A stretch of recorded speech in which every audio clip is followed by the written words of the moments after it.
Students, आज हम करेंगे phrasal propositions, verbs, adverbs, nouns and adverbs. Okay.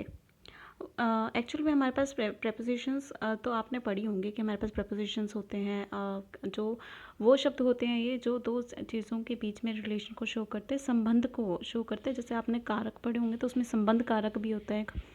Hindi grammar की अगर हम बात करें तो हमारे पास ये प्रपोजिशन वही शब्द हैं, बस इंग्लिश में है।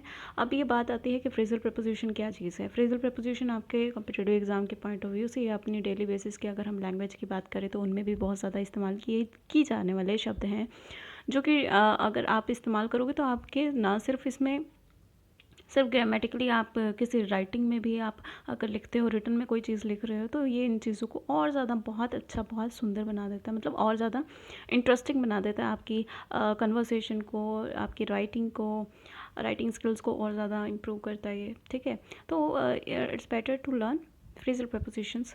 ये एडियम्स जैसे ही होते हैं, फ्रेजेस जैसे ही होते हैं। अब बात करते हैं कि फ्रेजेस होते क्या हैं। फ्रेजेस हमारे पास दो या दो तीन शब्दों को मिलाकर जब हमारे पास वर्ड बनता है तो उसे हम फ्रेज बोलते हैं। सेंटेंस टाइप भी नहीं होता है, एक तरीके से दो तीन शब्द मिलके कुछ एक पर्टिकुलर मीनिंग निकालते हैं, तो वो हमारे हो जाते हैं फ्रेजल प्रपोजिशन। ठीक है, अब जो फ्रेजल प्रपोजिशंस हैं इनका इस्तेमाल जो है बहुत जगह किया जाता है। अगर हम इनका सही यूसेज देख लें तो हमें उनको यूज़ करने में, बोलने में, अगर हमारी स्पोकन इंग्लिश अच्छी नहीं है तो उनकी इंट्रोडक्शन अगर हमारे इसमें इंट्रोडक्शन हो जाती है, अगर हम इनको इंक्लूड कर लेते हैं तो इससे हमारी स्पोकन इंग्लिश भी बहुत अच्छी हो जाती है। ओके, मैंने यहाँ पर क्या किया है, कुछ डायलॉग्स उठाए हैं, मतलब कुछ कन्वर्सेशन उठाई है, उससे आपको कुछ फ्रेजल वर्ब्स के बारे में पता चलेगा। आप उनको याद करने की ज़रूरत नहीं होगी, आप जस्ट उनको एक बार देखिए, आपको अंदाज़ा हो जाएगा कि उसका मीनिंग क्या होता है। And in the last I have just reviewed it. Okay, let's start. Read and listen to the dialogue. Vanessa, I did the stupidest thing the other day. I am embarrassed to even talk about it. Louis, haha, come on, fess up. What did you do? Vanessa ने यहाँ पर बोला कि हमारे पास मैंने बहुत ही बेवकूफ़ी वाला काम कर दिया और मुझे इसको बताते हुए भी बहुत ही बुरा लग रहा है। लुइस ने पूछा कि ओहो, come on face up, what did you do, मतलब तुमने किया क्या है ऐसा। फेस अप का मतलब होता है कि अरे यार बोलो ना क्या किया है ना, यही समझ आ रहा होगा आपको भी इन चीज़ों से। तो फेस अप का मतलब क्या होता है, कन्फेस करना, बताना, ठीक है ना, रिवील करना। Vanessa, remember I told you about how my boss always talks down to me and treats me like I am incompetent? Vanessa ने बोला कि क्या तुम्हें याद है कि मैं तुम्हें बताती हूँ कि मेरा जो बॉस है वो हमेशा मुझे नीचे दिखाने वाली बातें करते थे। देखिए, जहाँ पर डाउन आ जाए या ओ डबल एफ वाली चीज़ आ जाए, ऑफ या डाउन, तो ये दोनों वर्ड्स अगर किसी वर्ब के साथ लग जाते हैं या किसी नाउन के साथ लग जाते हैं तो वहाँ पर आपको एकदम से ध्यान में रखना है कि पक्का यहाँ पर कोई नेगेटिव सेंस में बात हो रही है। अब ये टॉक्स डाउन टू वाली क्या चीज़ है, टॉक्स डाउन टू का मतलब हो जाता है नीचे दिखाने वाली बातें की जा रही हैं। And treats me like I am incompetent, और मुझे ऐसे ट्रीट करते जैसे मैं नालायक हूँ। लुइस, या I said you should speak up, it's not right to treat an employee like that. हाँ बिल्कुल, मैंने तुम्हें पहले ही कहा था कि तुम्हें इस चीज़ के खिलाफ बोलना चाहिए। स्पीकअप का मतलब बोलना चाहिए, बहुत कॉमनली इस्तेमाल किया जाने वाला शब्द है ये speak up. It's not right to repeat treat, ये बिल्कुल भी सही नहीं है कि किसी एम्प्लॉय को इस तरीके से ट्रीट किया जाए। Vanessa, well I didn't want to cause any problem so I usually just try to tune him out. अब मैं कोई प्रॉब्लम क्रिएट नहीं करना चाह रही थी, इसलिए मैंने उसको क्या किया, इग्नोर किया। ट्यून हिम आउट, देखिए यहाँ पर आउट जो है वो मैं हाईलाइट करना भूल गई, ठीक है ना, लेकिन आपको इसको भी कंसीडर करना है। ट्यून आउट का मतलब होता है, ट्यून आउट का मतलब होता है किसी को इग्नोर करना। I usually just try to tune him out but yesterday I finally got fed up. लेकिन मैं एक गॉट फेड अप का मतलब भी, फेड अप का मतलब क्या होता है, परेशान हो जाना किसी से, ये भी बहुत कॉमनली इस्तेमाल किया जाने वाला शब्द है। तो but yesterday I got fed up, बहुत ही ज़्यादा परेशान हो गई थी। एंड कॉल्ड हिम आउट, और इसलिए मैंने उसको क्या किया, कन्फ्रंट किया, मतलब उसके अगेंस्ट उसकी बातों को रोकना। किसी चीज़ को अगर आपको बुरा लग रहा है तो आप उसको कन्फ्रंट करोगे, आप उसके फेस टू फेस खड़े होकर उसको बोलोगे। And called him out, called out जो है वो एग्जैक्ट वर्ड है, कॉल्ड हिम आउट ये on it respectfully, of course मैंने इज्जत के साथ उसको फेस किया, उसको बताया। क्या बताया? I just pointed out that I have been with the company for 2 years। मैंने जस्ट इतना कहा कि मैं इस कंपनी के साथ 2 साल से काम कर रही हूँ and he doesn't need to spell out every single task as if I were a child. और उससे कोई स्पेल आउट का मतलब, और जहाँ तक लाइन में समझ आ रहा है तो यहाँ से यही चीज़ समझ आ रही है कि उसको कोई ज़रूरत नहीं पड़ती थी कि मुझे एक बच्चे की तरह समझाए वो, कि मुझे क्या करना है क्या नहीं करना। हर एक काम मुझे समझाने की ज़रूरत नहीं थी उसे। टू स्पेल आउट का मतलब हो जाता है समझाना, एक्सप्लेन करना, डिस्क्राइब करना। ठीक है, तो स्पेल आउट का मतलब होता है एक्सप्लेनेशन देना। Luis, oh good for you, how did you he react? Vanessa, he didn't even let me finish. Luis ने बोला था कि तुम्हारा रिएक्शन क्या था, ये तो बहुत अच्छी बात थी ना, कि तो फिर उसका रिएक्शन क्या था? Vanessa, he didn't even let me finish, उसने मुझे ख़त्म भी नहीं करने दिया। He cut me off, he cut me off and said, he cut me off and said मतलब एक तरीके से उसने उसको इंटरप्ट कर दिया, रोक दिया, उसको स्टॉप कर दिया, वहीं पर उसकी बात काट दी। देखिए कट ऑफ आ गया, ओ डबल एफ आया है, तो इसका मतलब यही है, ये नेगेटिव सेंस में है। ठीक है, and said I was challenging his authority, और मैं उसकी अथॉरिटी को चैलेंज कर रही हूँ, मैं उसकी पावर को चैलेंज कर रही हूँ।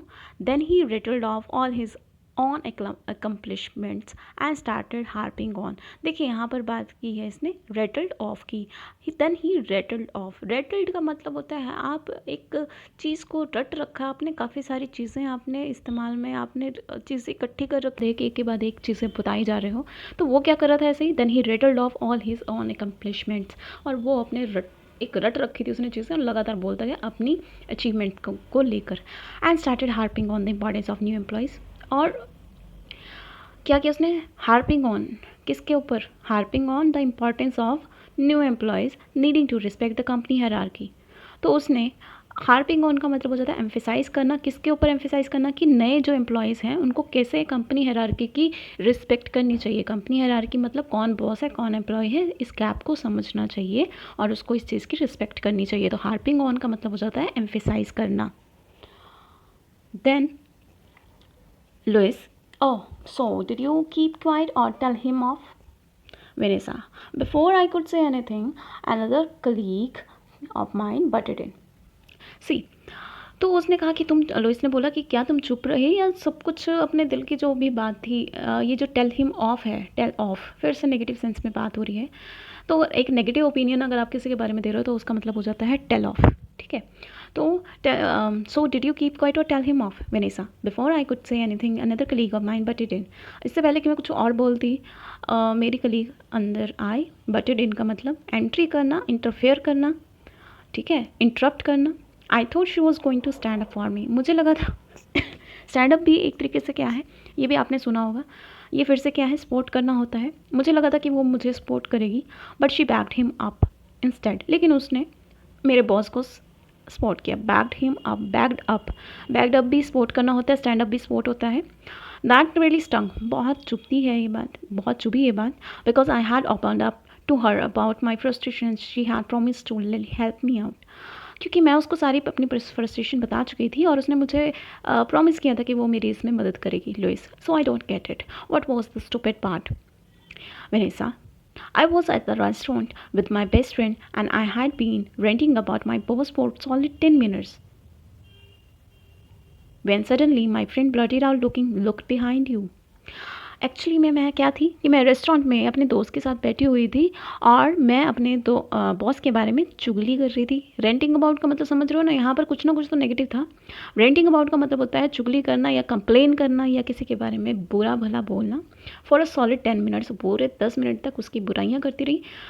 कि व्हेन, जब, suddenly my friend blurted out मतलब लुक बिहाइंड यू, मतलब उसने बिना सोचे समझे चिल्लाया होगा। Blurted out, look behind you, ठीक है ना, ब्लर्टेड आउट का मतलब हो जाता है चिल्लाना, ठीक है, वो भी बिना सोचे समझे अचानक से। Louis, let me guess, your boss was right there. Vanessa, bingo. Louis ने बोला कि हाँ शायद मुझे लगता है तुम्हारे बॉस वहाँ थे। वेनेसा ने बोला हाँ। Louis, how much did he over here, उन्होंने कितना सुना? Vanessa, enough to make him furious, although he was trying not to let on because he was having dinner with his wife and kids. Enough to make him furious मतलब इतना बहुत था उसके लिए कि उसको गुस्सा आ सके। although जब, हालांकि उसके जो वो ट्राई कर रहा था, he was trying not to let on. Not to let on का मतलब होता है उजागर होना, लेकिन अगर यहाँ पे नॉट आ गया है तो नहीं उजागर होना, ठीक है। उजागर मतलब किसी के सामने प्रकट नहीं होने देना, ठीक है। Not to let on because he was, क्योंकि वो अपने पत्नी और बच्चों के साथ खाना खा रहा था, but I could tell by the look on his face that he is definitely going to bring up. But मैं उसके चेहरे से साफ साफ देख कर बता सकती थी कि वो अब मुझे क्या करेगा, he definitely going to bring up my attitude problem at the next performance review. लेकिन मुझे विश्वास था, मुझे पक्का ये चीज़ श्योर थी मैं कि वो मुझे अगले, जब मेरे एटीट्यूड प्रॉब्लम के बारे में मेरी नेक्स्ट परफॉर्मेंस में पक्का बता देगा कि इसमें ब्रिंग अप मतलब उजागर करना फिर से, ठीक है। कि वो मतलब पुरानी चीज़ों को उखाड़ना, ब्रिंग अप मतलब पुरानी चीज़ों को उकेरना, ठीक है। निकाल के रखना सामने, ठीक है। Louis ouch, well lesson learned, always check your surroundings before you start to vent. इसने बोला कि हमें एक सीख मिलती है यहाँ से कि हमें हमेशा अपनी सराउंडिंग चेक करनी चाहिए, आसपास के लोग मौजूद हैं या नहीं, कैसी सराउंडिंग्स है, उसके अकॉर्डिंग किसी के बारे में बुरा बोलना चाहिए। ओके, अगर आपको ये सारे के सारे फ्रेजेस आई थिंक मेरे को याद करने की तो ज़रूरत नहीं लगती, लेकिन आप एक बार रिवीजन ले लेना जो मैंने लास्ट में दिए हैं, आप इनको पॉज करके देख सकते हो आराम से, ठीक है। So this is the video, thank you.